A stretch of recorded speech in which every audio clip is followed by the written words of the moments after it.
Moving into the Indianapolis Colts, who finished with a 9-8 record last year. They barely missed the playoffs. I think the main narrative for this year, Dobbs, is we get to see if Anthony Richardson is the real deal. They went out and got Adonai Mitchell. They got a pass rusher who's going to be playing a lot more snaps now that we saw Samson Ebukam go down, which is going to be good for the rookie. I think Leatu Latu, as long as he can stay healthy, is in a good spot. Anthony Richardson, he has helped. Their O-line should take another step forward. They have Adonai Mitchell. They have Michael Pittman. They have Josh Downs, who kind of stepped up last year. Jonathan Taylor in the backfield as well. So the offense is a well-oiled machine, and you have one of the best play callers in the league in Shane Steichen. The defense should be good as well. And I think what they did last year with Gardner Minshew was pretty impressive. And now, God forbid Anthony Richardson goes down, they have Joe Flacco, who is able to kind of step in and do what he hopefully, kind of did for the Browns. And, our narrative is mainly, is Anthony Richardson the real deal? And that, I think, depends a lot on his health. Can Anthony Richardson stay healthy? Because another thing that we'll talk about really quickly, and I'm going to open it up to you here, is this team almost made the playoffs last year. They were basically in a playoff game with the Texans and lost, right? And we saw what the Texans did in the playoffs. It was really cool to see what a young team can do. My thing is, you were playing with a more established, I don't want to say established because of his time in the league, quarterback in Gardner Minshew. I think the talent and what Anthony Richardson can be obviously is higher than what Minshew is. But I feel like we have to temper our expectations this year a little bit for the Colts. While the roster is really good, you have a really good coach, you're basically throwing a rookie quarterback out there who struggled with a shoulder injury last year. So I think the Colts can make the playoffs, but it's not the end of the world to me if they just miss it. As long as they almost finish with the same record or maybe one game less, I feel like the Colts are still in the right direction. No, absolutely. And, to your point, Hunter, what I really want to touch on about this whole situation that makes it so interesting in Indianapolis, right, is because you're right, everything you already touched on. So the coaching staff is for sure in place. The roster, for the most part, really at this point is really starting to come together. Like you have a top 3 O-line in the league. You already pointed out all the offensive personnel. Yes, the defense is not the greatest defense in the entire world. However, they're an established unit that's young and rising, right? So they're getting better. They have a good group of young guys. They're getting better each year, which is what you want, right? Like all in all, it's a pretty young group with a lot of upside, right? But the bottom line is Anthony Richardson kind of fell into a very unique kind of odd situation here. And I don't want to make the comparison, so I won't, but I'll let you fill in the blank. If you can fill in the blank yourself, here's the audience, right? But you tell me, there's another situation that happened recently, right? Where a quarterback with all the athletic upside went to a situation where all that they had to do was figure it out very quickly and they would be that team starter long term. However, the team turned around quicker than perhaps the physical specimen was able to mature into being an NFL quarterback. Now, I'm not saying that that's what I think is going to happen with the Colts, and that's not what I want to happen. You know me, and you have been a Richie truthers here since the beginning.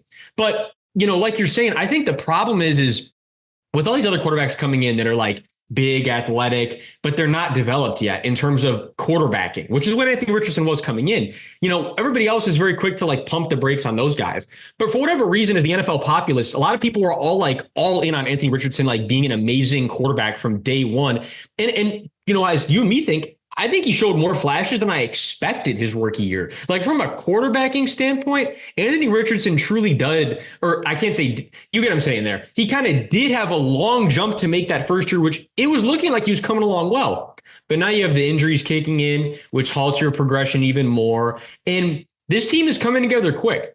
The reality of the situation here, Hunter, as much as I don't want it to be, is that if Anthony Richardson does not have an above average year in terms of what we expect, it's only a matter of time before the Colts have to start at least thinking about making tough decisions, because the window for this team is starting to somewhat open and you can see it. But if Anthony Richardson isn't going to match that talent that the rest of this roster is building to, all of a sudden you're going to have to start looking elsewhere for a quarterback. And let me be clear, I don't think that that's what's going to happen. I always just like to stay ahead of the curve. And again, we're staying ahead of curve. And the narrative is that Anthony Richardson is kind of like all the pressure's on his shoulders. There's really no two ways about it because of how quickly the Colts have kind of put this back together. I want to touch on a point that you made there about the expectations for Anthony Richardson, how he was supposed to come into the league. Like, I think a lot of people knew he was developmental, but a lot of people were like, oh, well, he should just be a stud right away. And it's kind of funny because I know that a lot of people talk about Bryce Young, and I'm not trying to compare the two like 1A, 1B type of players, or like apples to apples. They're really apples to oranges in terms of like their college career, where they're polished, like, where they played. Like, Anthony Richardson still played in the SEC, but Bryce Young was playing for Alabama, playing in the college football playoffs.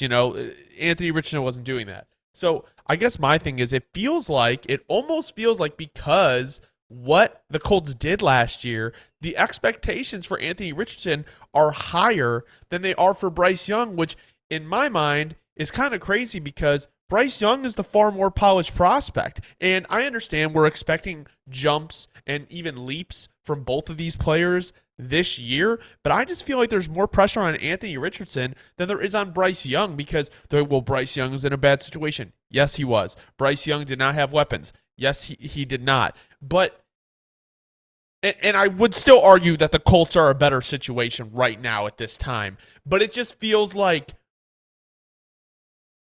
coming into the league, Anthony Richardson was far more raw. And it's like, now you have to perform. Yeah, that's what I'm saying. Like, he has to perform, but it's like not as much pressure's on the number one pick. I don't know. I'm not trying to compare. I'm not trying to say, well, he'll be better than this guy or this guy. But, like, I'm just trying to make it known, like, it feels like there's so much riding on Anthony Richardson this year when there really shouldn't be. He's basically a rookie. No, that's the problem with these situations where, and again, it's a good problem to have, right? Like, it's a good problem that the rosters come along much quicker than you expected.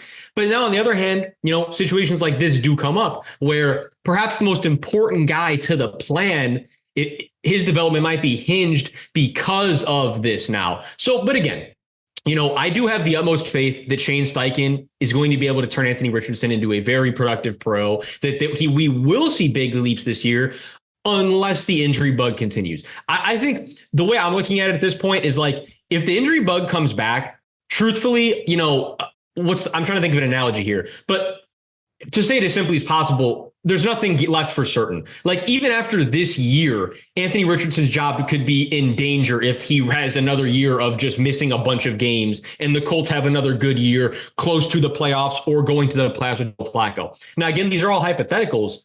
The bottom line is, if he deals with another injury-riddled season, there is going to be a lot more questions than answers. And I know it's the cliche, but for the Colts specifically, it's really the big thing. Can Anthony Richardson stay healthy, or does he not stay healthy? Because if he stays healthy, I have plenty of faith we're going to see a lot of big leaps this year, especially because of the big leap we already saw from the one-off season of coming from college to the NFL. So it's just being able to stay healthy and having that medical staff be on top of their game. And also, last thing before we move into the next AFC South team is I also feel like there's pressure because you have been playing the quarterback carousel game since Andrew Luck has left. So it's kind of like they brought in guys, they haven't been the guys, but they haven't really taken a swing on a quarterback like they have with, they had Matt Ryan, but Matt Ryan was a shell of Matt Ryan, and that O-line didn't help him. And I almost forgot about that. It was so forgettable, actually. Yeah, same. Sam Ellinger, Carson Wentz. Like, it's been a nightmare for Colts fans. So there is hope here with Anthony Richardson. I also do think that's why there's a little bit of pressure.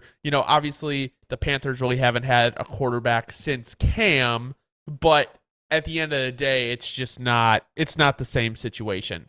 So unless you have any other thoughts, are we ready to move into our next team? I'm ready to move into the next squad.